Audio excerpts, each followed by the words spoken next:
Selamat pagi jemaat yang dikasihi dalam Kristus. Baik yang hadir di ibadah secara onsite maupun yang mengikuti ibadah secara online dimanapun saudara berada pada saat ini.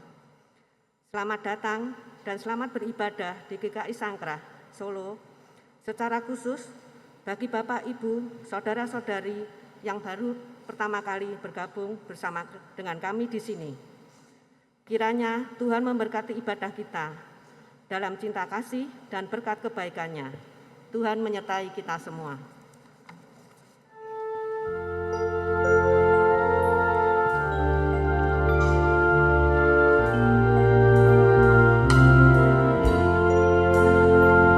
Segala suku bangsa agungkan Tuhan, segala suku bangsa megahkan namanya, segala suku bangsa agungkan Tuhan, segala suku bangsa megahkan namanya, segala suku bangsa agungkan Tuhan, segala suku bangsa megahkan namanya.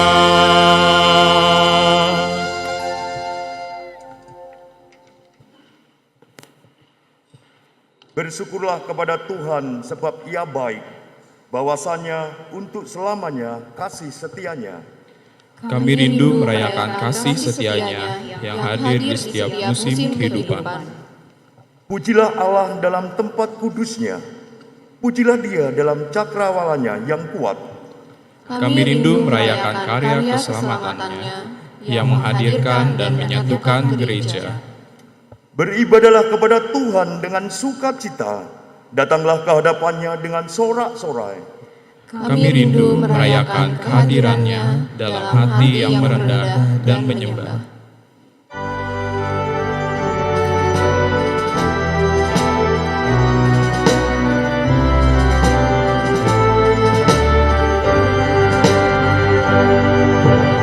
Tuhan Allah hadir pada saat ini, hai sembah sujud di sini, diam dengan hormat, tubuh serta jiwa, duduklah menghadap Dia. Marilah umatnya, hatimu serahkan dalam kerendahan.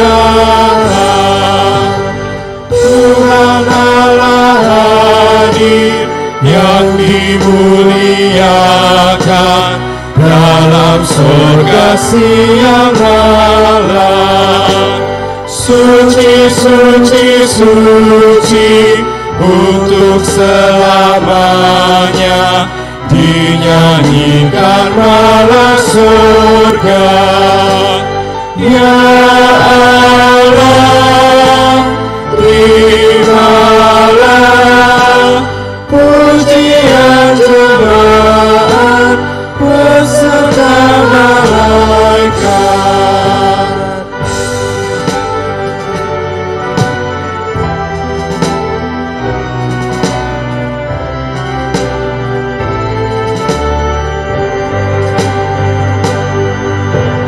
Kami menanggalkan hasrat sia-sia, keinginan manusia. Jiwa raga kami hidup seluruhnya, Tuhan Kaulah yang mempunyai. Dikaulah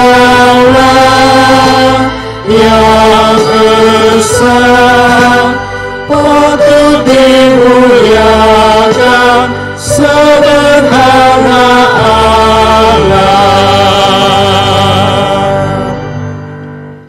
Pertolongan kita adalah dalam nama Tuhan yang menjadikan langit dan bumi.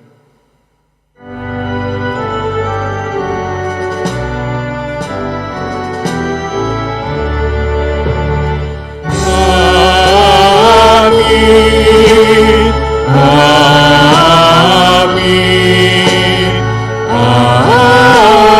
amin, amin.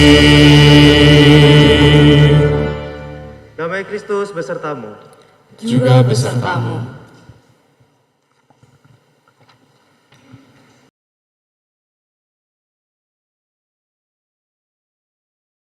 Saudara-saudara, anggota dan jemaat Gereja Kristen Indonesia yang dikasihi oleh Tuhan. Salah satu sikap iman yang paling mendasar ketika kita merayakan hari ulang tahun, seperti yang saat ini kita rayakan bersama ulang tahun Sinode Gereja Kristen Indonesia yang ke-34, adalah ketika kita mengungkapkan rasa syukur kita kepada Tuhan atas seluruh penyertaan Tuhan dalam perjalanan kehidupan kita sebagai gereja. Bahkan perjalanan ini bukan hanya 34 tahun, tetapi jauh sebelumnya ketika diawali dari Tionghoa Kitau Kauhwe yang sudah dimulai di Jawa Barat, Jawa Tengah, dan Jawa Timur sejak awal abad ke-20. Kita juga rasanya tidak akan pernah dapat melupakan pengalaman yang kita alami pada saat ini. Kurang lebih 2 tahun kita bersama-sama sebagai gereja, bersama dengan seluruh masyarakat Indonesia dan bahkan masyarakat dunia, mencoba untuk menghadapi dan melewati pandemi COVID-19.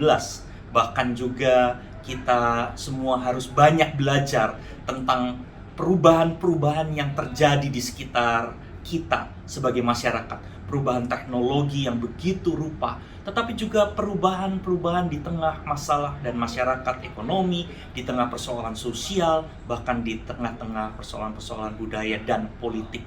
Sungguh kita harus terus-menerus belajar untuk melihat bagaimana penyertaan Tuhan berjalan dalam kehidupan kita. Saudara-saudara, salah satu yang selama beberapa tahun ini kita lewati dan kita banyak bicarakan adalah ketika kita bersama-sama ada di tengah-tengah persoalan dan perubahan teknologi yang begitu rupa. Perubahan teknologi ini membuat kita harus banyak belajar tentang bagaimana kita hidup menggereja, bagaimana kita hidup bersekutu, bahkan bagaimana kita mencoba untuk membangun relasi kita dengan Tuhan. Di dalam konteks kita sebagai Gereja Kristen Indonesia, kita mencoba untuk memahami keadaan kita, perubahan yang ada di sekitar kita, dengan bagaimana kita mencoba untuk menerjemahkan nilai-nilai kerajaan Allah yang di dalam visi misi Gereja Kristen Indonesia kita terjemahkan dalam 2 nilai utama, yaitu perdamaian dan keadilan. Perubahan yang ada di sekitar kita dan berbagai macam tantangan yang ada di sekitar kita harus berjumpa dengan sangat kuat dengan nilai perdamaian dan keadilan, dan kita harus menerjemahkannya melalui aksi-aksi yang nyata di tengah-tengah kehidupan gereja. Karena itu, Bapak Ibu, saudara-saudara yang dikasihi oleh Tuhan, kita semua tahu dan harus membiasakan diri dengan istilah menggereja. Di dalam istilah menggereja, kita mencoba untuk memahami bahwa kehidupan gereja tidak pernah pasif, tidak pernah statis. Kehidupan menjadi gereja adalah sebuah semangat dinamis yang harus terus-menerus kita lakukan dengan sungguh-sungguh, berjumpa dengan konteks dan perubahan, tetapi juga terus-menerus menerjemahkan bagaimana nilai-nilai kerajaan Allah itu diwujudkan di tengah-tengah kehidupan kita. Nah, karena itu di tengah-tengah rasa syukur ini, di dalam ibadah-ibadah, di dalam setiap kegiatan-kegiatan, bahkan doa-doa kita semua mencoba untuk mengungkapkan rasa syukur atas penyertaan Tuhan, tetapi juga berharap akan pertolongan Tuhan di dalam waktu yang akan datang. Ada hal yang barangkali penting untuk kita sama-sama ingat, bahwa ini semua tidak boleh menjadi sekedar aktivitas atau bahkan menjadi aktivisme tanpa makna. Kita mungkin ingat cerita Maria dan Marta yang terkenal itu. Maria dan Marta ada di dalam ketegangan ketika mereka mencoba untuk menerjemahkan apakah mereka hanya ada di tengah-tengah aktivitas dan kesibukan belaka, atau ada di dalam sebuah kesungguhan untuk mendengarkan kehendak Kristus terlebih dahulu, kehendak Allah di dalam kehidupan mereka yang baru kemudian diterjemahkan dalam aktivitas mereka. Rasanya kisah di dalam Injil Lukas, Maria dan Marta yang terkenal ini dapat memberikan kepada kita juga semangat bahwa kehidupan menggereja kita pada saat ini bukanlah sebuah aktivisme, tetapi sebuah kesungguhan sikap untuk mendengarkan Allah. Karena itu merayakan HUT GKI yang ke-34 ini rasanya menjadi baik ketika kita tempatkan sebagai sebuah evaluasi, tetapi juga kesungguhan untuk menemukan resolusi-resolusi yang baru tentang bagaimana kita mewujudkan aksi dan kehendak Allah setelah kita dengan sungguh-sungguh juga terus-menerus mendengarkan Allah, memahami kehendak Allah. Karena itu, Bapak, Ibu, Saudara-saudara yang dikasihi oleh Tuhan, rasanya tidak berlebihan jikalau kami mencoba untuk mengajak kita di tengah-tengah HUT ke-34 Gereja Kristen Indonesia, kita juga dengan sungguh-sungguh memperhatikan pengajaran-pengajaran yang kita siapkan dan kita sampaikan di tengah-tengah kehidupan menggereja. Bagaimana gambaran Allah, gambaran tentang gereja terbangun bersama-sama di dalam kesungguhan kita untuk memahami konteks dan perubahan-perubahan yang ada di sekitar kita. Sehingga kita tidak menjadi gereja yang statis dan pasif, tetapi menjadi gereja yang dinamis, yang terus-menerus mau memperbarui diri, yang terus-menerus mau belajar, mendengar, dan melakukan apa yang baik dan benar menurut kehendak Allah. Pada akhirnya mungkin kita semua akan berjalan terus pada tahun yang saat ini ada, pada tahun 2023 yang akan datang, bahkan sampai nanti tahun 2024 ketika kita juga akan memasuki masa pemilihan umum kembali, di mana kita bersama-sama dengan seluruh masyarakat Indonesia menjadi bagian di dalam kita mempersiapkan dan memilih pemimpin baru bagi bangsa ini. Sangat penting bagi kita untuk menjadi gereja yang bukan hanya terlibat, tetapi mempunyai pandangan-pandangan dan kontribusi yang sangat kuat di tengah-tengah situasi dan kehidupan politik. Kontribusi di mana kita kembali memperjuangkan perdamaian dan keadilan, mencoba mendorong nilai-nilai kerajaan Allah itu untuk hadir di tengah-tengah kehidupan kita sebagai sebuah bangsa. Pada akhirnya, kita semua bersyukur kepada Tuhan, tetapi juga terus berdoa kepada Tuhan. Biarlah segala kemuliaan dan hormat hanya bagi Allah Bapa, Putra, dan Roh Kudus. Amin.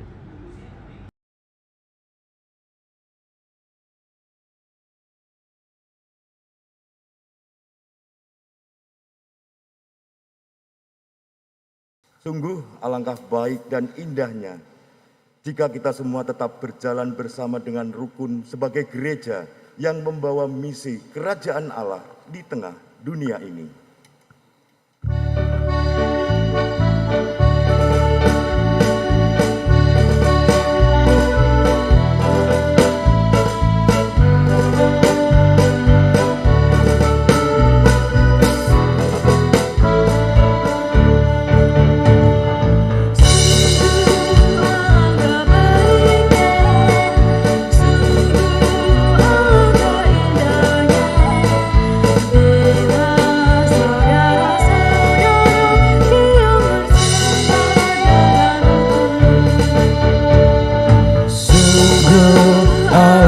Baiknya, sungguh alangkah indahnya bila saudara-saudara diam bersama dengan rukun.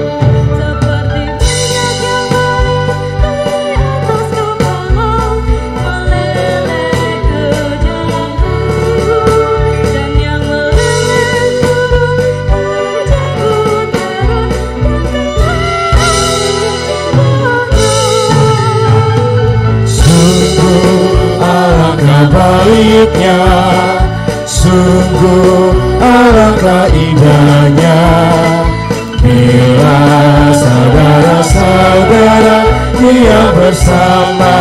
dengan rukun, seperti embun yang turun dari gunung Hermon ke atas gunung-gunung Sion.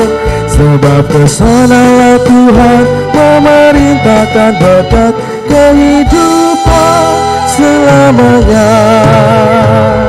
Sungguh alangkah baiknya, sungguh alangkah indahnya, bila saudara-saudara yang bersama dengan rukun.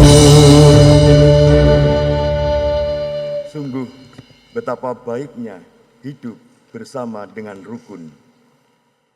Perbedaan yang kerap membuat kita bertengkar dapat diubah menjadi harmoni yang sedap didengar. Lantas bagaimana dengan GKI? Saat kita mensyukuri 34 tahun penyatuan GKI, sudahkah penyatuan ini menghasilkan harmoni yang indah? Sudahkah kita sebagai umat GKI juga menjadi pribadi yang mencintai kerukunan dalam kehidupan bersama? Marilah kita merenungkannya dalam doa. Ya Allah, Sang Sumber Cinta, melalui kehidupan anak-Mu Yesus Kristus, Engkau meninggalkan teladan bagi kami untuk membina kehidupan yang rukun di bumi. Namun oleh karena dosa, kadang sikap kami mencederai kehidupan bersama. Pada saat kami merasa diri sendiri lebih baik dan utama dibanding orang lain, sehingga merendahkan sesama karena mereka berbeda. Kadang kami enggan untuk berjalan bersama, karena merasa lebih bebas ketika berjalan sendiri. Karena komitmen untuk berjalan bersama, kami anggap memperlambat gerak perjalanan kami atau menghambat keinginan pribadi.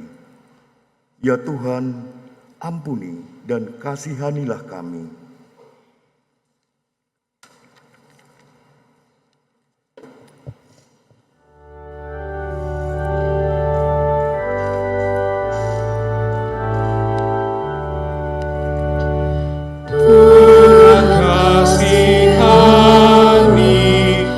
Yesus kasihani, Tuhan kasihani kami. Ya Kristus Sang Kepala Gereja, melalui karya Roh Kudus yang mempersatukan, Engkau memanggil kami sebagai gereja untuk mengasihi sesama dan seluruh ciptaan-Mu. Namun oleh karena dosa, kadang kami mengabaikan misi kerajaan Allah ini. Saat Engkau memanggil kami untuk bersolidaritas dengan menyambut setiap orang ke dalam rumah-Mu, kami enggan menerima mereka yang tersisih karena menganggap mereka akan mencemari kekudusan gereja. Saat Engkau memanggil kami merawat bumi dan segala ciptaan-Mu, kadang kami lupa bahwa mereka pun bagian dari perjalanan hidup kami. Kami menyepelekan aksi-aksi penyelamatan lingkungan, menutup mata pada isu kerusakan iklim, dan menganggap itu semua bukan urusan gereja. Ya Tuhan, ampuni dan kasihanilah kami.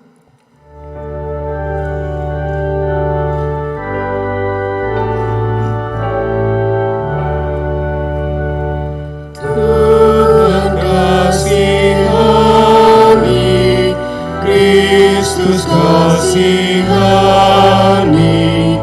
Tuhan kasihani kami. Pulihkanlah kami ya Bapa, satukanlah kami di dalam Kristus. Kiranya Roh Kudus membimbing kami untuk terus belajar berjalan bersama sebagai gereja dalam mengerjakan misi kerajaan Allah bagi dunia ini. Amin. Amin.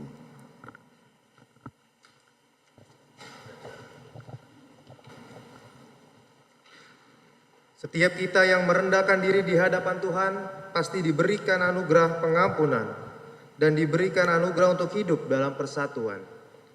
Tuhan Yesus berfirman di dalam Injil Yohanes pasal yang ke-17 ayat 22 sampai 23. Demikian firman Tuhan. Aku telah memberikan kepada mereka kemuliaan yang Engkau berikan kepadaku supaya mereka menjadi satu, sama seperti kita adalah satu. Aku di dalam mereka dan Engkau di dalam aku, supaya mereka sempurna menjadi satu, agar dunia tahu bahwa Engkau yang telah mengutus aku, dan bahwa Engkau mengasihi mereka sama seperti Engkau mengasihi aku. Di dalam Kristus Engkau telah diampuni. Di dalam Kristus engkau pun telah diampuni. Damai Kristus bagimu. Damai Kristus bagimu juga.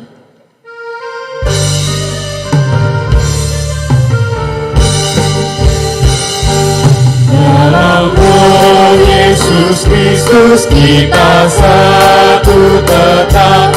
Dalam Roh Yesus Kristus kita satu tetap.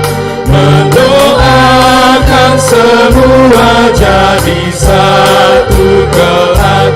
Biar dunia tahu bahwa kita muridnya dalam kasih tubuh Kristus yang esa.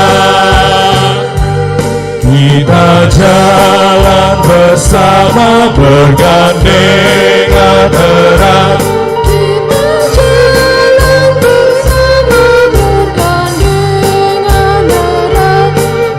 Menyiarkan berita bahwa Tuhan dekat.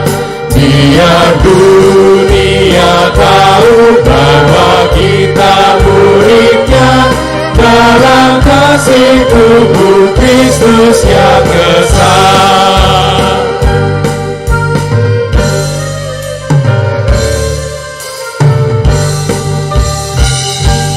Kita bahu-membahu melayani terus. Kita bahu-membahu melayani terus. Kita saling membela dalam kasih kudus. Biar dunia tahu bahwa kita muridnya dalam kasih tubuh Kristus yang esa. Puji Bapa surgawi pemberi dunia. Puji Bapa surgawi pemberi dunia. Puji Roh bersatu dalam kasih Bapa. Biar dunia tahu bahwa kita muridnya dalam kasih tubuh Kristus yang esa.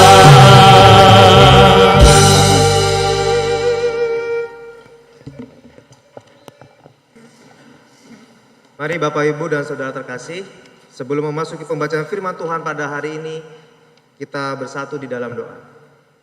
Mari kita berdoa. Tuhan, kami mengucap syukur untuk segala anugerah dan juga berkat yang Kau berikan kepada kami pada hari ini. Dan kami juga mengucap syukur karena kami boleh berkumpul di tempat ini untuk mendengarkan firman-Mu pada hari ini Tuhan. Berikanlah kami Roh Kudus-Mu agar kami dapat mendengar dan juga dapat melakukan menjadi pelaku dalam kehidupan kami sehari-hari. Dan juga kiranya Engkau memberkati hamba-Mu yang lemah ini dalam menyampaikan firman-Mu. Kiranya hanya nama-Mu sajalah yang dipermuliakan. Di dalam nama-Mu kami berdoa dan mengucap syukur. Amin.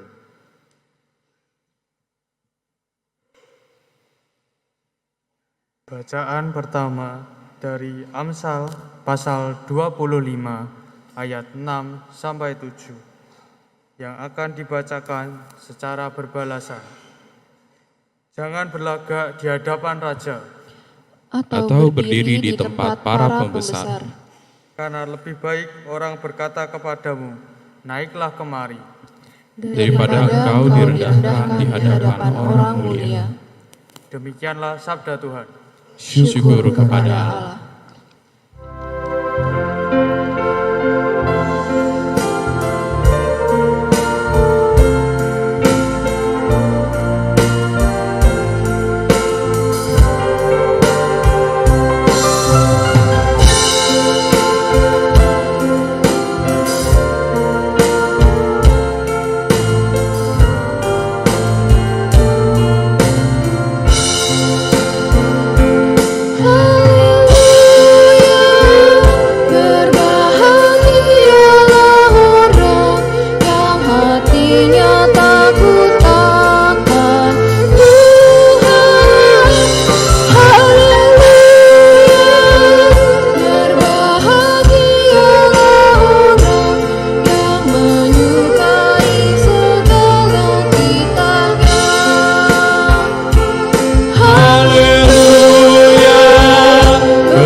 hatinya takut akan Tuhan. Haleluya, berbahagialah orang yang menyukai segala titahnya. Di dalam gelap terbit terang baginya, kasih sayang memenuhi hatinya. Bujur orang yang menaruh belas kasih, yang setulus hati mau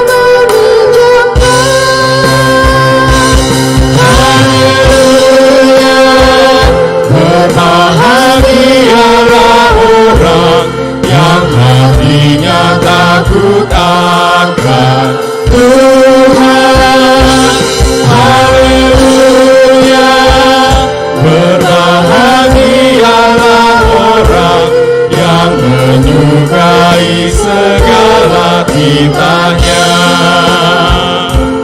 Tidak akan orang yang genap kan goyah, orang kan mengingatnya selamanya.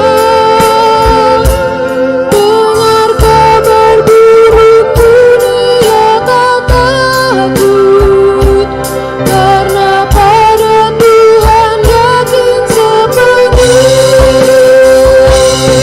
Haleluya, berbahagialah orang yang hatinya takut akan Tuhan. Haleluya, berbahagialah orang yang menyukai segala titahnya.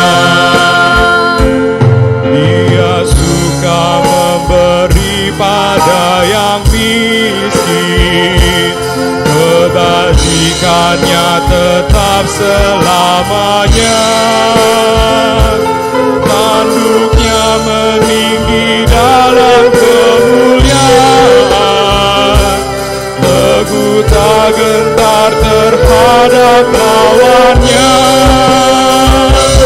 Haleluya, berbahagialah orang yang hatinya takut akan Tuhan. Haleluya, berbahagialah orang yang menyukai segala titahnya.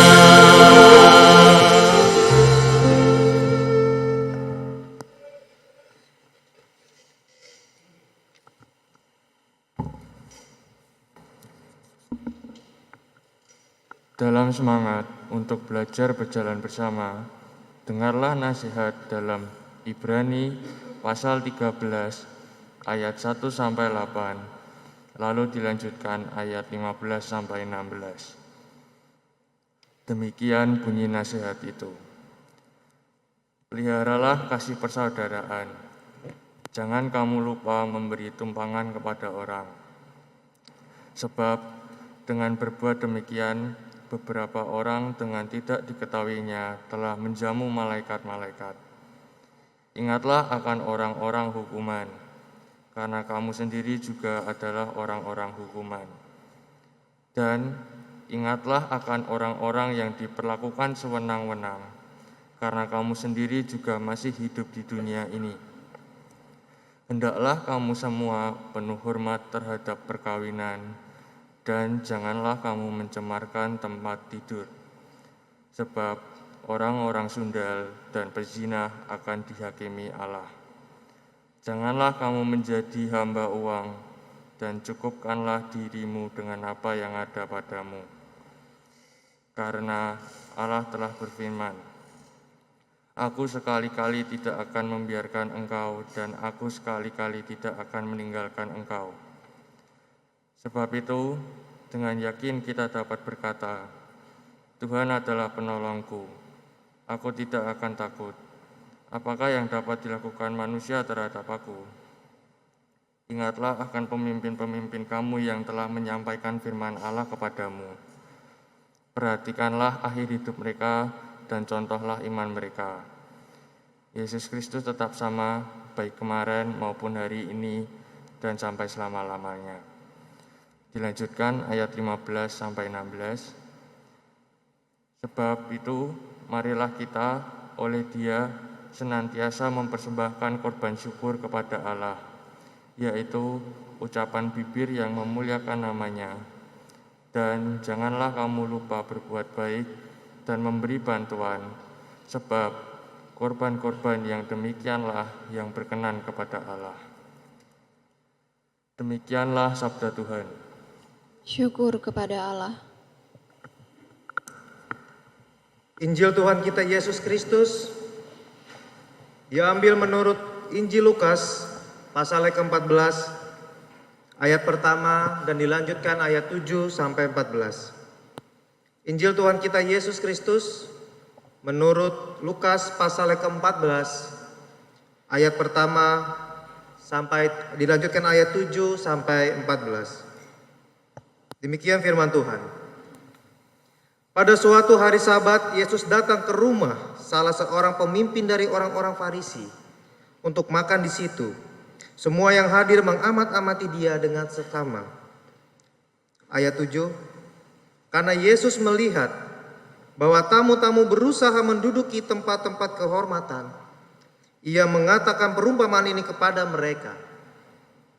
Kalau seorang mengundang engkau ke pesta perkawinan, janganlah duduk di tempat kehormatan, sebab mungkin orang itu telah mengundang orang yang lebih terhormat daripadamu, supaya orang itu yang mengundang engkau dan dia jangan datang dan berkata kepadamu, berilah tempat ini kepada orang itu.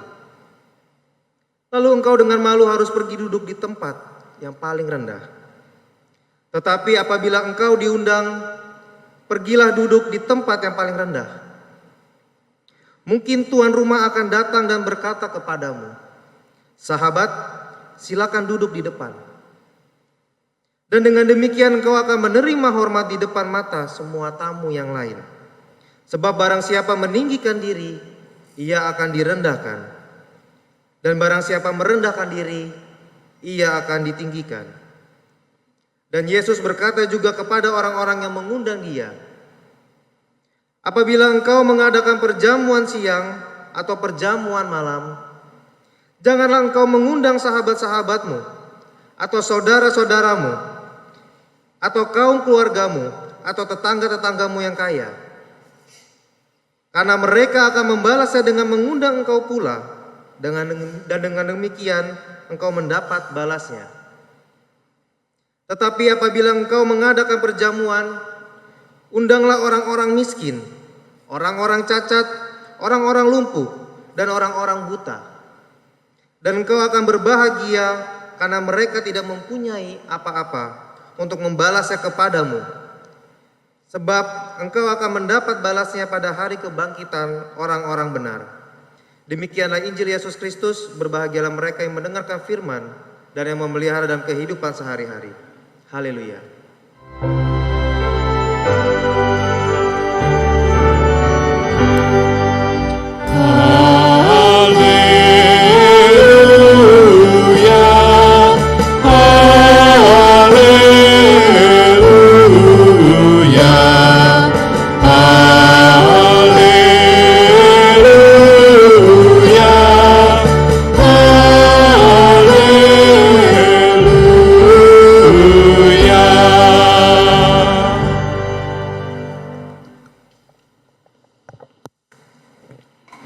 Selamat pagi Bapak Ibu dan saudara terkasih di dalam Tuhan, baik yang berada di tempat ini ataupun yang saat ini sedang berada di rumah ataupun di tempat yang Tuhan berada.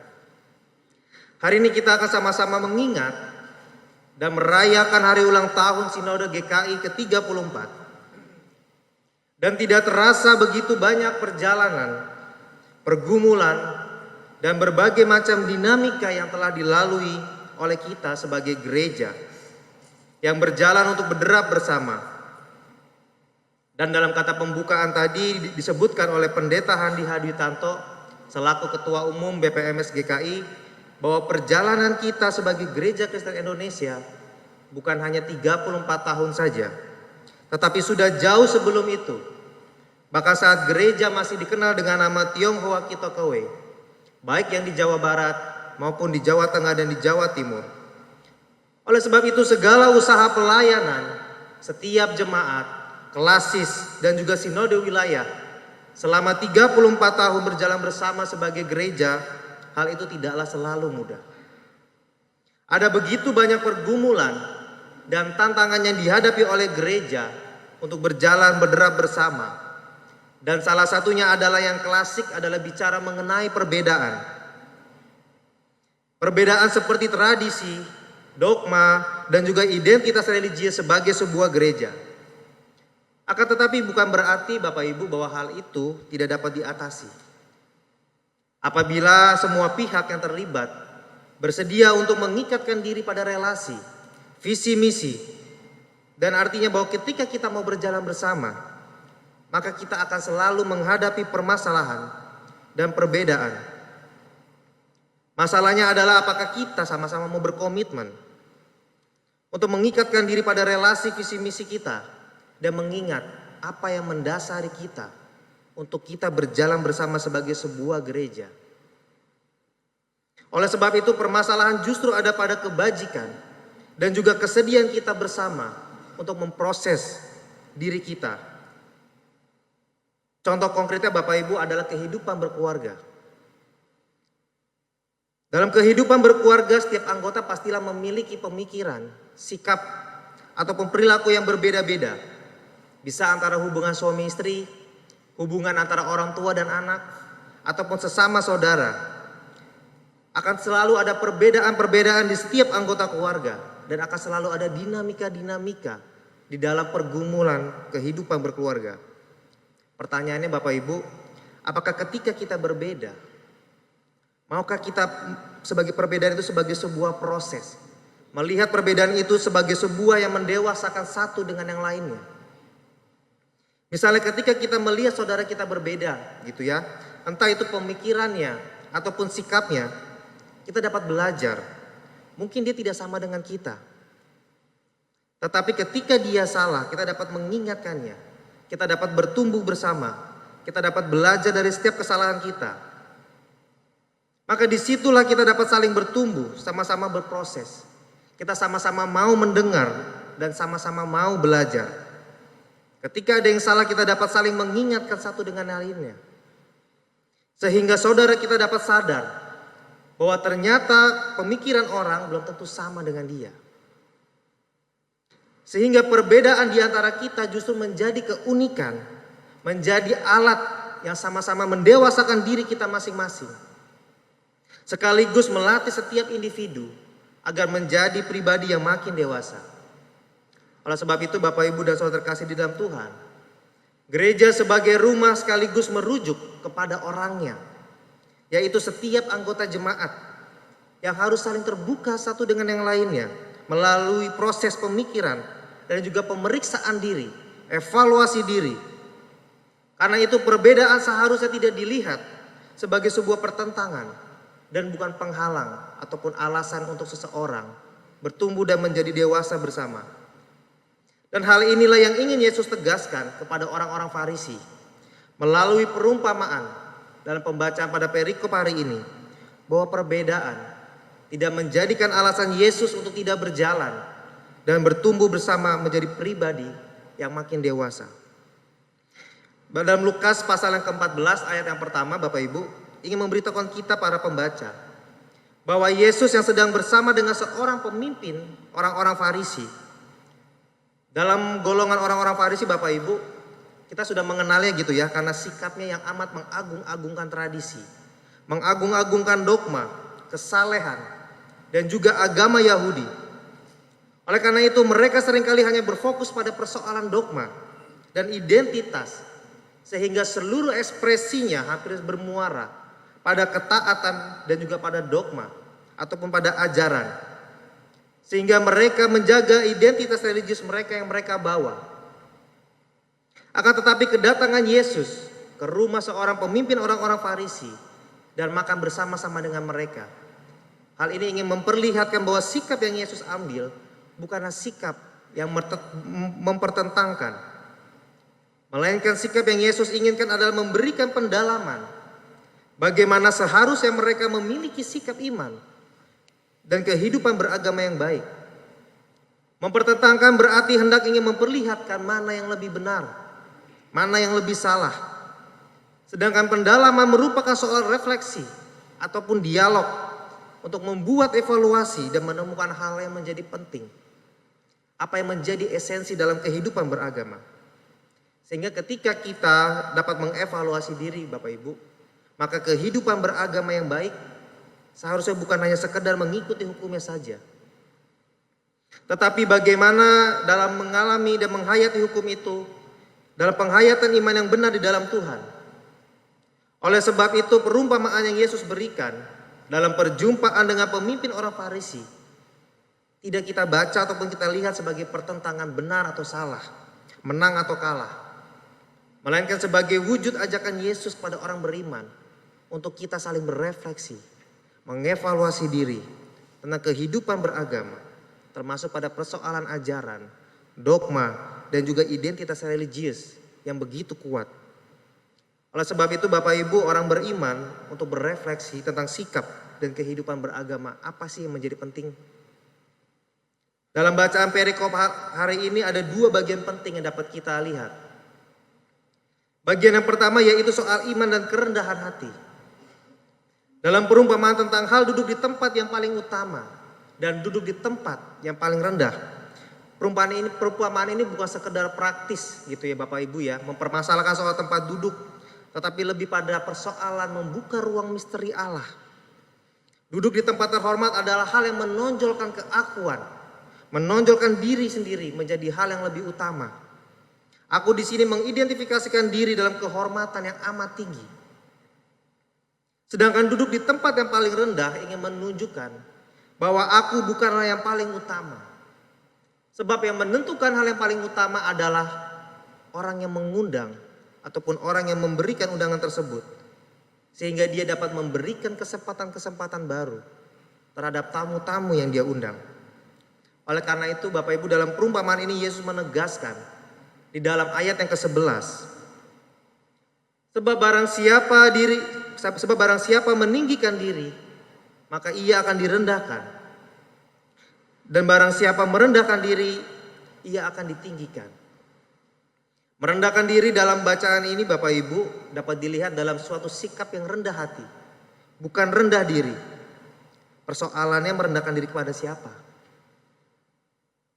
Selayaknya kita merendahkan diri kita kepada Allah, Sang Empunya kehidupan. Sehingga dengan merendahkan diri kita maka kita menyadari siapa kita dan di posisi apa kita. Dan kita menyadari kepada Allah yang punya hajat manusia. Rendah hati artinya mengakui dia dan dia hidup. Mengakui juga kedaulatan dan kuasanya yang lebih besar. Sehingga pengakuan hormat pujian bukan ke arah aku. Bukan ke arah diri kita sendiri. Tetapi dia yang memberikan kita hidup, penyertaan dan juga berkat. Sehingga pengakuan hormat, pujian bukan diarahkan kepada aku tetapi dia yang memberikan hidup. Dengan begitu kita akan memiliki sikap rendah hati. Agar kita tidak menjadi orang yang sombong ataupun angkuh. Dan juga tidak menindas satu dengan yang lainnya. Dan bagi Yesus Bapak Ibu bahwa kerendahan hati adalah wujud sikap yang menantang atau menjadi tantangan tersendiri bagi kita. Terutama bagi mereka orang-orang Farisi pada waktu itu. Di mana di tengah-tengah tradisi yang terbiasa menekankan pada dogma atau menekankan pada kesalehan hidup yang tinggi. Dan tantangan orang Farisi adalah bertolak belakang pada dogma dan hafalan tradisi. Tetapi ketika Allah menunjukkan kuasa di depan mereka, mereka menjadi heran Bapak Ibu. Sebab bagi mereka tidak ada nih ajaran atau dogma mereka gitu ya. Seperti Yesus yang menyembuhkan yang minggu lalu, menyembuhkan orang yang buta. Atau juga pada perikop ini menyembuhkan orang yang busung air. Mereka terheran dan tidak percaya Bapak Ibu. Begitu juga dengan kita. Ada kalanya dalam diri kita ada pertentangan. Di satu sisi kita percaya dan beriman Allah hadir di dalam hidup kita. Tetapi di sisi lain Bapak Ibu, pikiran kita meronta-ronta atau memberontak atas logika. Kita percaya kepada Allah sekaligus menolak kenyataan bahwa Allah berkuasa. Oleh karena itu sebagai orang beriman, sudahkah kita menyediakan ruang pada yang lebih besar, kepada yang ilahi, dan juga pada kehendak Allah? Artinya di sini ada semacam paradoks Bapak Ibu yang ingin diperlihatkan dalam tradisi iman ataupun dogma yang sering dijaga amat luar biasa. Antara kesungguhan untuk beriman kepada Allah atau keakuan untuk menunjukkan sikap iman kepada Allah. Dan bagi Yesus, beriman kepada Allah adalah sebagai wujud untuk penyangkalan diri. Sebab harus ada ruang bagi Allah, untuk Allah masuk ke dalam diri kita. Dan hal itu sangatlah bertolak belakang atau bertentangan dengan keakuan yang justru cenderung tertutup pada kemungkinan ruang misteri bagi Allah untuk masuk ke dalam diri kita. Termasuk pengetahuan tentang Allah atau kehendak Allah. Seolah-olah menjadi hal yang sudah selesai. Dan tradisi ataupun dogma merupakan hal yang penting. Akan tetapi Bapak Ibu bicara tentang sikap iman, bukan hanya bicara tentang dogma saja. Melainkan ada keterbukaan ataupun ada ruang misteri Allah yang memiliki tempat ataupun membuat diri kita atau komunitas iman memiliki sikap, kerendahan hati dan melampaui keangkuhan tradisi ataupun dogma. Oleh sebab itu Bapak Ibu, kita sebagai orang beriman, janganlah kita hanya disibukkan menempatkan aku yang paling utama, melainkan bersedia terbuka pada ruang misteri Allah. Ketika kita memiliki sikap iman yang terbuka pada misteri Allah, maka Allah juga akan memberikan kita identitas yang terbuka dan bukan lagi menekankan pada identitas religius atau persoalan siapa yang memegang kebenaran. Dan bagian yang kedua Bapak Ibu adalah sikap etis dan pelayanan. Salah satu kekhasan Injil Lukas dibandingkan Injil-Injil lain adalah dia memiliki keberpihakan sosial terhadap orang-orang yang miskin, orang-orang yang terpinggirkan, tidak berdaya, orang-orang tersisih, dan juga orang-orang disabilitas. Dan di dalam ayat 13 diwakilkan dengan disebutkan orang-orang yang cacat, orang-orang yang buta, dan orang-orang yang lumpuh. Orang disabilitas juga bisa menjadi simbol orang yang membutuhkan. Mengingat zaman dulu Bapak Ibu, tidak seperti sekarang gitu ya. Orang-orang disabilitas adalah orang-orang yang dipandang sebagai orang-orang yang berdosa. Orang-orang yang penuh dosa ataupun orang yang terkena kutuk. Oleh karena itu tidak heran jika Yesus dalam pandangan Injil Lukas memiliki keberpihakan kepada mereka yang membutuhkan. Dan seringkali Yesus memperbandingkan antara orang miskin dengan orang yang kaya. Dengan orang yang strata sosial terpandang. Dan secara sederhana kita dapat memahami bahwa pelayanan yang Yesus harapkan ditujukan kepada orang-orang yang lemah dan mereka yang terpinggirkan. Dan contoh dalam perumpamaan yang kedua yang diangkat oleh Yesus adalah mengenai undangan makan dan perjamuan. Meski sederhana Bapak Ibu, undangan makan dan jamuan adalah gestur yang sampai saat ini dan bagi kita semua diandalkan oleh banyak orang untuk mengenal satu dengan yang lainnya lebih intim, lebih dekat. Sehingga kita mengundang mereka untuk makan ataupun ke perjamuan yang kita adakan. Akan tetapi Bapak Ibu, menariknya Yesus mengubah makna perjamuan makan yang biasanya dihadiri oleh orang-orang yang kelasnya sama gitu ya, dengan strata tinggi atau dengan orang-orang kaya. Maka Yesus meminta untuk kita mengundang orang-orang yang tidak akan bisa membalas jamuan makan itu, yakni orang-orang yang terpinggirkan.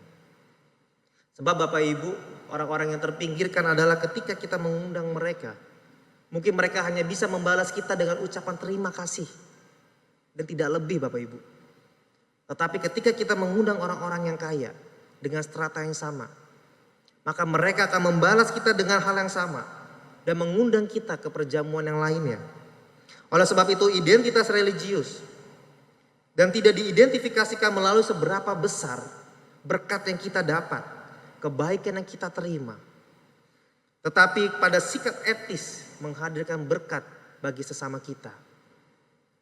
Jika kita lihat Bapak Ibu dalam surat Ibrani pasal 13 ayat 15 sampai 16 dikatakan, sebab itu marilah kita oleh Dia senantiasa mempersembahkan korban syukur kepada Allah, yaitu ucapan bibir yang memuliakan namanya. Dan janganlah kamu lupa berbuat baik dan memberikan bantuan, sebab korban-korban yang demikianlah yang berkenan kepada Allah. Artinya apa Bapak Ibu? Bahwa ekspresi iman dan hal memberikan korban syukur itu hanya persoalan ritual bagi diri sendiri saja. Tetapi ada sebuah pelayanan dalam kehidupan dan relasi dalam kehidupan sehari-hari. Dengan cara memberikan bantuan kepada orang yang membutuhkan, menolong orang-orang sakit, dan membantu ataupun menolong seluruh ciptaan Tuhan tanpa terkecuali. Oleh karena itu Bapak Ibu, gereja sebagai komunitas iman yang hidup di tengah-tengah dunia, maka diajak bahwa kekudusan bukan hanya persoalan ritual saja, tetapi ada relasi dan juga ada pelayanan konkret di tengah berbagai kebutuhan yang ada. Dan dalam surat Ibrani pasal 13 ayat 1 sampai 8 telah memberikan kita penegasan yang kuat mengenai pelayanan dan sikap etis sebagai sebuah sikap dan juga relasi pelayanan iman yang penuh dengan cinta kasih Allah yang diperjuangkan di tengah kehidupan yang membutuhkan, seperti halnya memberikan tumpangan kepada orang asing, memperhatikan orang-orang tertindas, dan janganlah menjadi hamba uang. Sehingga gereja diajak untuk memasuki tanggung jawab etis, bukan sebagai formalitas, apalagi kepentingan diri sendiri. Sebaliknya hal ini diwujudkan melalui tanggung jawab iman dan gereja yang telah berjumpa dengan Allah.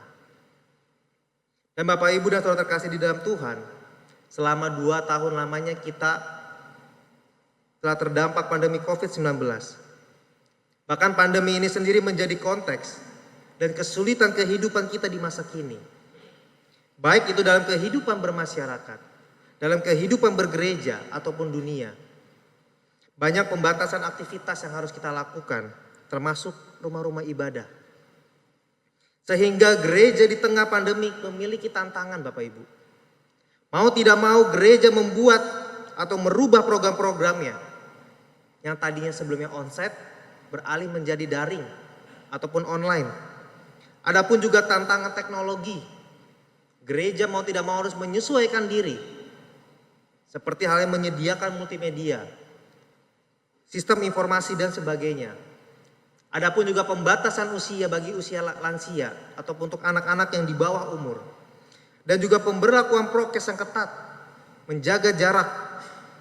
Oleh sebab itu Bapak Ibu, gereja di tengah-tengah pandemi, di tengah-tengah dunia, gereja dipanggil bersama Allah untuk bekerja dan menjalankan rencananya bagi keselamatan dunia, untuk memberikan cinta kasih bagi seluruh ciptaannya.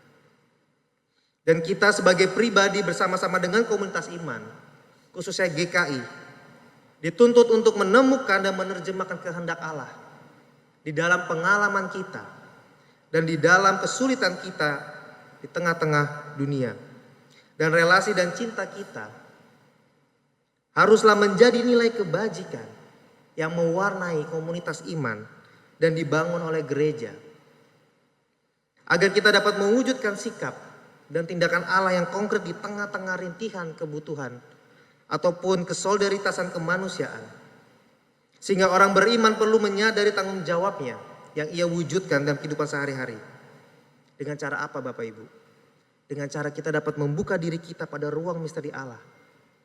Sehingga Allah dengan kehendaknya dapat memberikan kita kesempatan yang baru kepada kita, para tamu-tamu undangannya.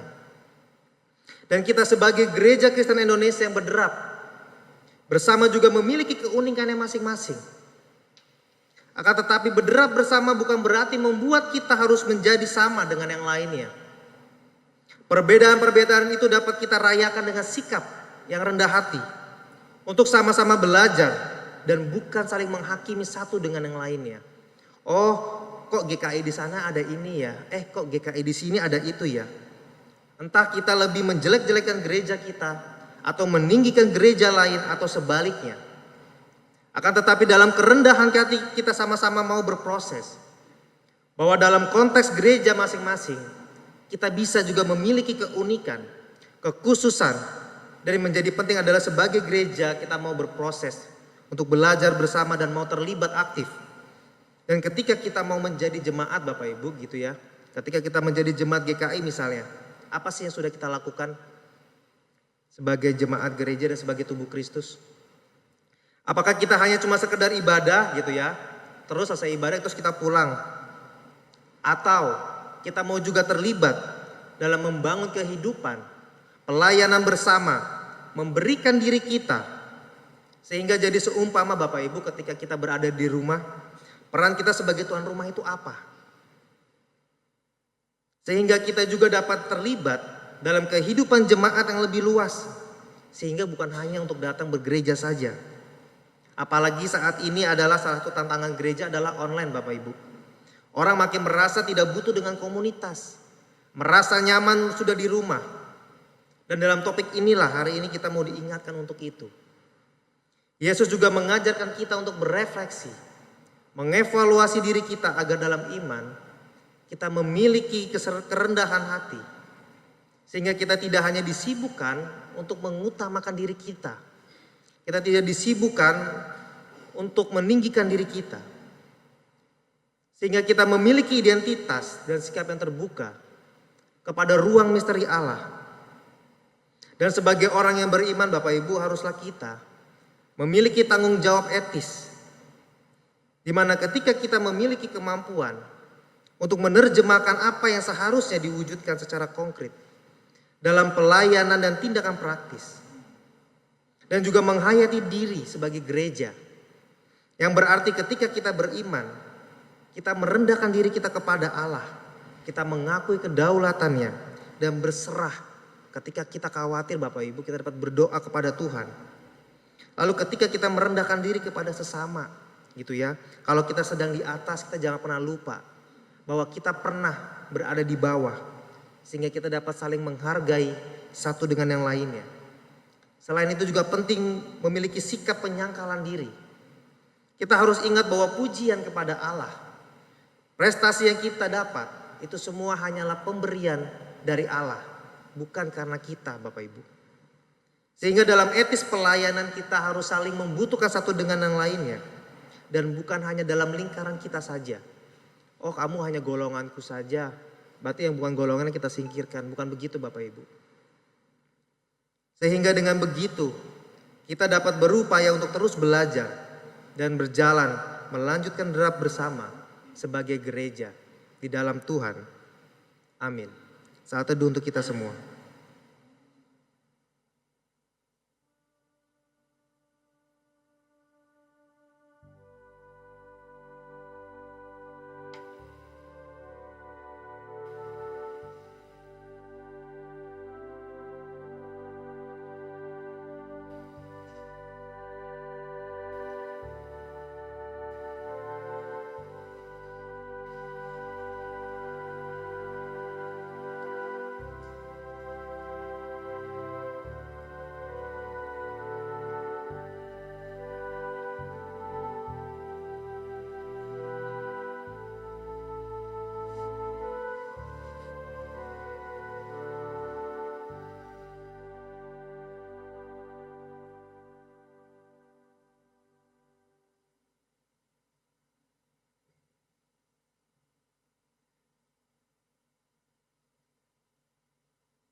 Kami undang umat untuk bangkit berdiri.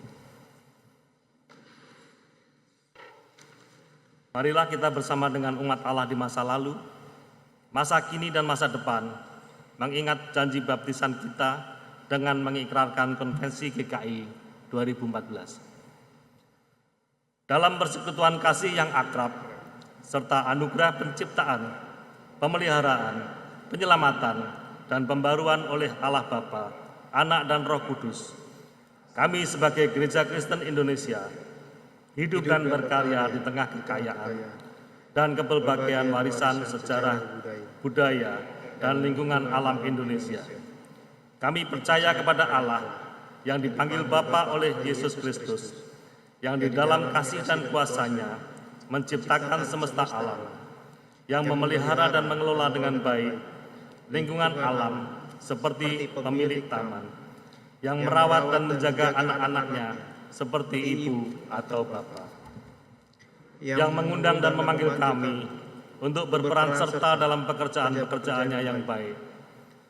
Kami percaya pada Yesus Kristus, Anak Allah yang dikandung oleh Roh Kudus dan dilahirkan dari rahim perawan Maria, yang diutus untuk menegakkan kerajaan Allah bagi seluruh ciptaan, yang mengampuni orang berdosa serta memanggilnya bertobat, mengasihi semua orang tanpa diskriminasi, menegakkan keadilan dan perdamaian tanpa kekerasan, memberkati setiap pribadi, keluarga dan anak-anak, memberdayakan orang miskin, memulihkan orang sakit, membebaskan orang tertindas, menjadi sahabat bagi orang yang diasingkan, yang menyelamatkan dunia, dengan menempuh jalan penderitaan hingga mati di kayu salib, dan pada hari yang ketiga dibangkitkan dari kematian, agar kami bebas dari kuasa dosa dan maut, menyatakan kasih yang menyelenyapkan, ketakutan dan melampaui kejahatan, serta beroleh kebangkitan dan hidup yang abadi,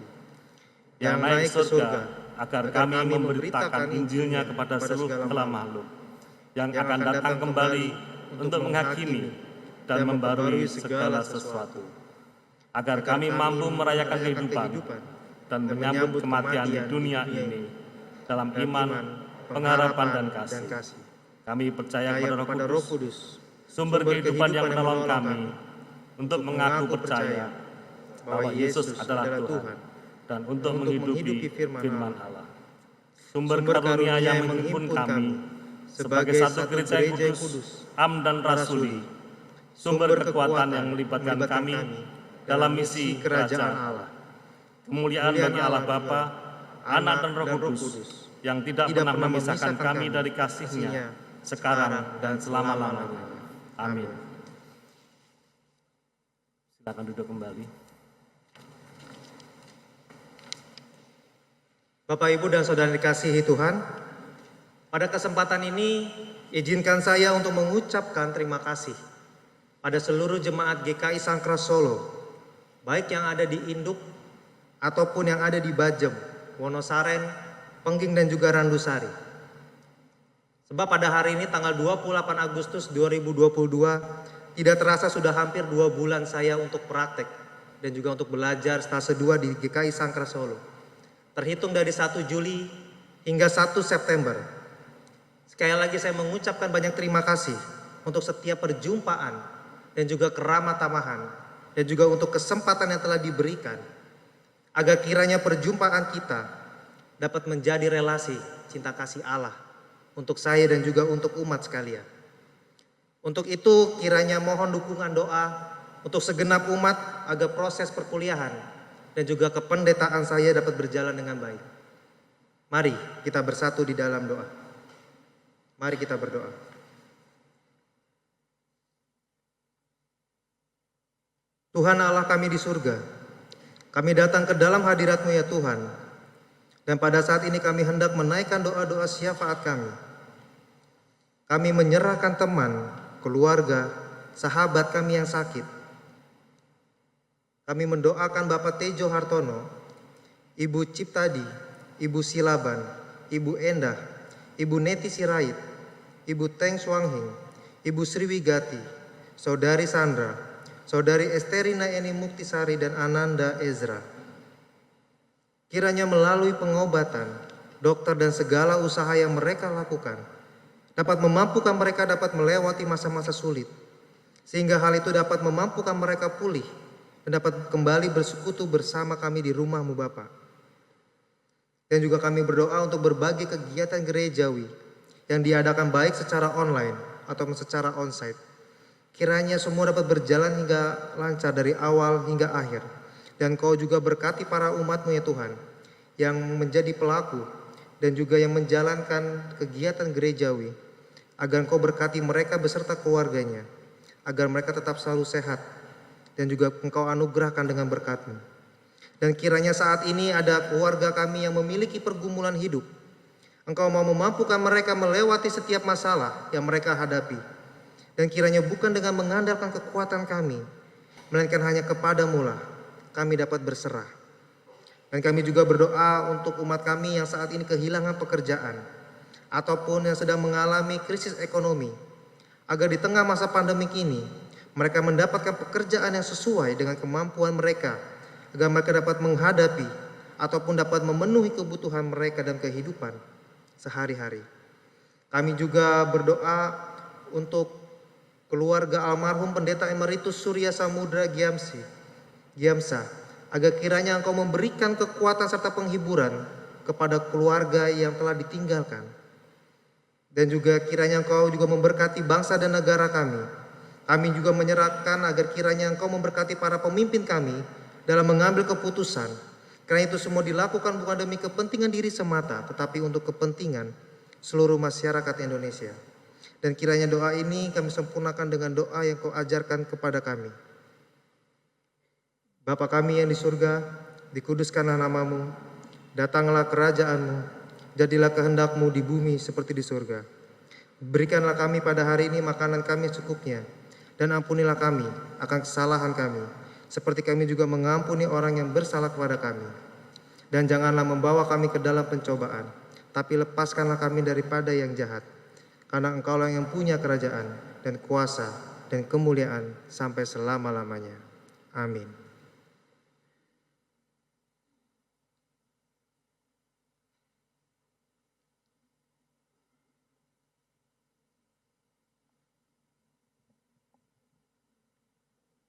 Mari kita bersyukur kepada Tuhan yang telah menyatukan kita.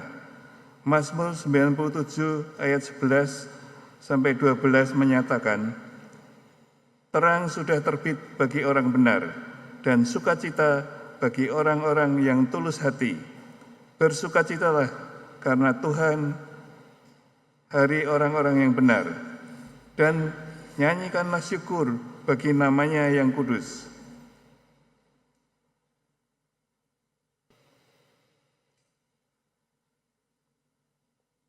Selain dengan memasukkan uang persembahan ke dalam kantong persembahan, jemaat juga dapat memberikan persembahan dengan cara mentransfer ke rekening GKI Sangkara Solo, juga melalui QRIS dengan scan QR Code, seperti yang tertara dalam layar.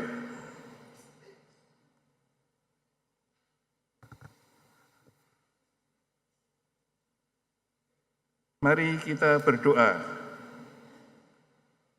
Hanya ungkapan syukur yang dapat kami nyatakan kepadamu. Engkau menyelamatkan dan menyatukan kami, bukan karena hasil usaha kami, bukan karena perbuatan baik kami, tetapi karena anugerah-Mu yang terus nyata dalam kehidupan kami. Rasa syukur inilah yang mendorong kami membawa persembahan kepadamu. Kuduskanlah persembahan ini, agar melaluinya gereja dapat terus berjalan bersama, mengabarkan kabar baik bagi dunia, dan menyalurkan berkat bagi semua ciptaan.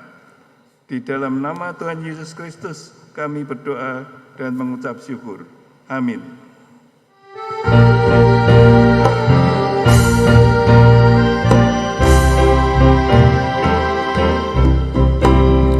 Bukan karena upahmu dan bukan karena kebajikan hidupmu, bukan persembahanmu dan bukan pula hasil perjuanganmu. Allah mengampuni kesalahan umatnya oleh karena kemurahannya. Melalui pengorbanan putra tunggalnya, ditebusnya dosa manusia. Bersyukurlah, bersyukur, kemurahannya pujilah. Bersyukurlah, bersyukur, selamanya.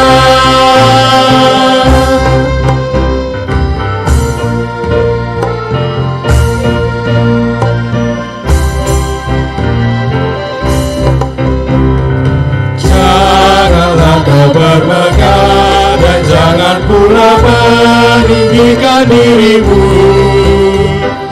Mereka selalu merendah dan hidup dalam kemurahan kasih-Nya. Lembut dan tiada berkenan kepadanya, orang sombong direndahkannya. Yang lemah dan hina dikasihinya penuh, tinggikannya. Bersyukur, hai bersyukur, kemurahannya pujilah. Bersyukur, hai bersyukur, selamanya.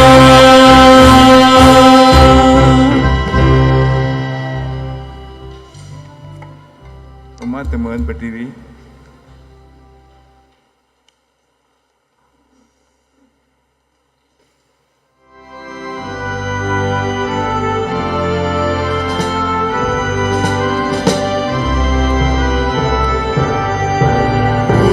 Pujian hormat terimalah, ya Tuhan sumber segala berkat di tiap waktu dan tempat.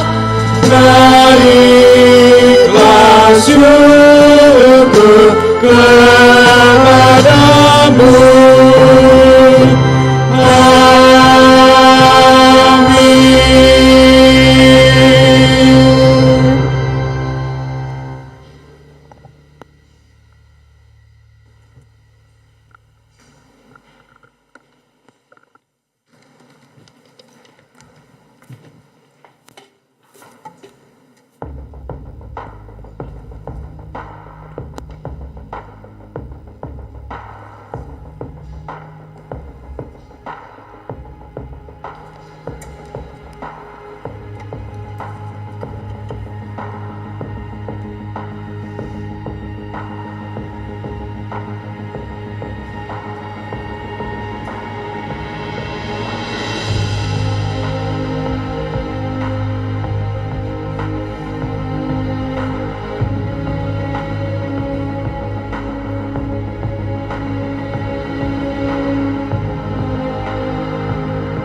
Mari satukan langkah dan rendahkan hati satu sama lain.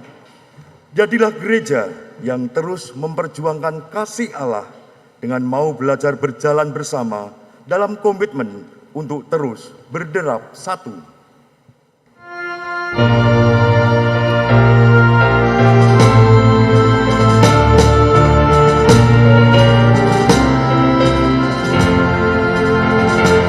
Berderaplah satu, bertegaklah kamu, junjunglah panggilannya, perjuangkan kasihnya, bergandengan erat di tangan berat,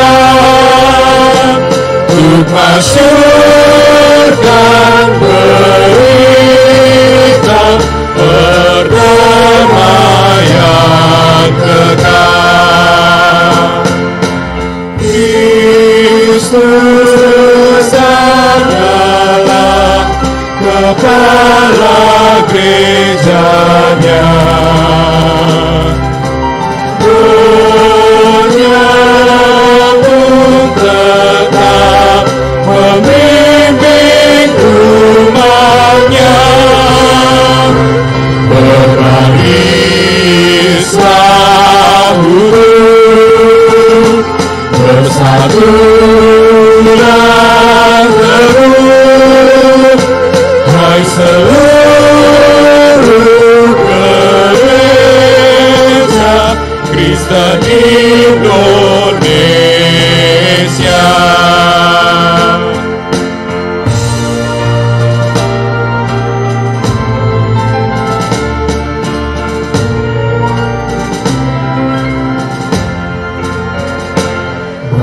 majulah serentak dengan langkah tegak dan berdoa berkarya dalam hidup semesta dengan iman teguh gerakan dayamu kebenaran wujudkan demi sesamamu.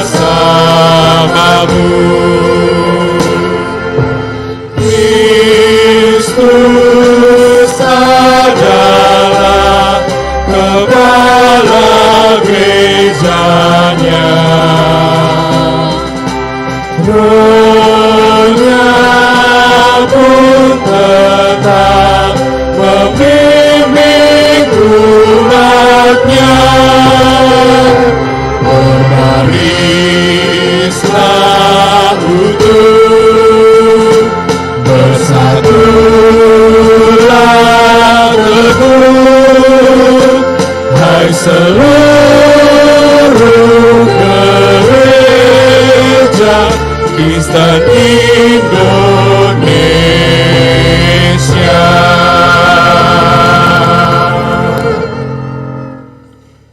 Arahkanlah hati kita kepada Tuhan. Kami mengarahkan hati kami kepada Tuhan. Jadilah saksi Kristus. Syukur kepada Allah, Terpujilah Tuhan, kini dan selamanya. dan terimalah berkat Tuhan. Tuhan memberkati kita dan melindungi kita. Tuhan menyinari kita dengan wajah-Nya dan memberi kita kasih karunia. Tuhan menghadapkan kita wajah-Nya kepada kita dan memberi kita damai sejahtera. Haleluya. Amin.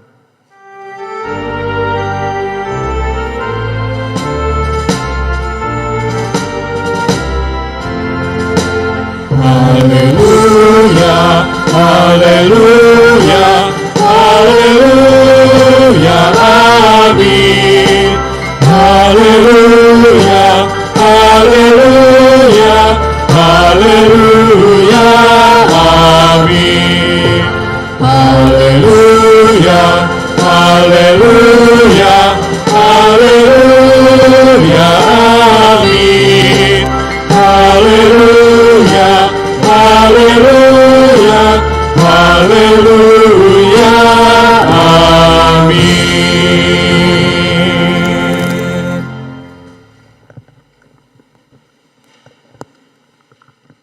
Selamat pagi Bapak, Ibu, dan Saudara terkasih. Ibadah pada hari ini telah usai. Kiranya semoga firman pada hari ini dapat menyapa Bapak, Ibu, dan Saudara sekalian, baik yang ada saat ini di tempat ini, ataupun di mana Bapak Ibu berada sekalian. Dan kiranya dimanapun kita berada, bisa menjadi berkat bagi sesama kita dan juga orang lain. Kiranya Tuhan memberkati kita semua. Amin.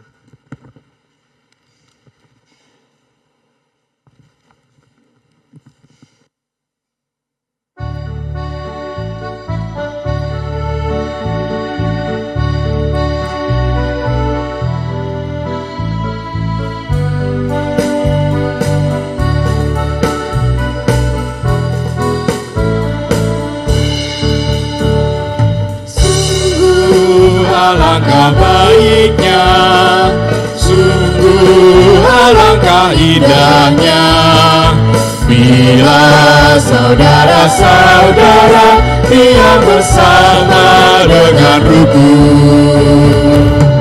Sungguh alangkah baiknya, sungguh alangkah indahnya, bila saudara-saudara diam bersama dengan rukun. Seperti